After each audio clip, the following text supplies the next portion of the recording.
Israël qui, depuis plus de 20 ans, avec l'inqualifiable complicité de son puissant protecteur, les États-Unis d'Amérique, continue à défier la communauté internationale au mépris d'une histoire qui, hier encore, désignait chaque juif à l'horreur des fours crématoires.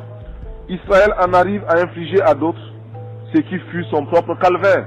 À l'approche de la reconnaissance de la Palestine par la France, le 22 septembre, lors de l'Assemblée générale des Nations Unies, l'histoire invite à se tourner vers un moment fort de cette même tribune, le discours de Thomas Sankara le 4 octobre 1984.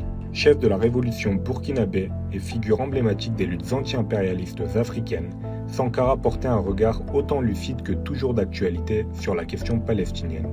Son intervention devant l'ONU était à la fois un plaidoyer pour l'Afrique, encore sous l'emprise du néocolonialisme, et une dénonciation de toutes les oppressions coloniales dans le monde.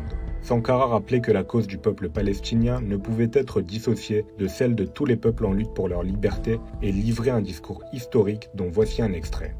Sur ce point, le palmarès le plus impitoyable, le plus pitoyable, le plus lamentable, oui, le plus lamentable, est détenu au Moyen-Orient en termes d'arrogance, d'insolence et d'incroyable entêtement d'un petit pays, Israël qui, depuis plus de 20 ans, avec l'inqualifiable complicité de son puissant protecteur, les États-Unis d'Amérique, continue à défier la communauté internationale au mépris d'une histoire qui, hier encore, désignait chaque juif à l'horreur des fours crématoires.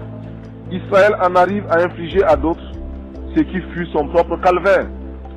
En tout état de cause, Israël, dont nous aimons le peuple pour son courage et ses sacrifices d'hier, doit savoir que les conditions de sa propre quiétude ne résident que dans sa puissance militaire financée par l'extérieur.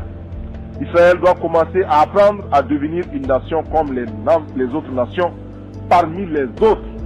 Pour l'un, nous tenons à affirmer, du haut de cette tribune, notre solidarité militante et agissante à l'endroit des combattants, femmes et hommes de ce peuple merveilleux de la Palestine, parce que nous savons qu'il n'y a pas de souffrance sans fin.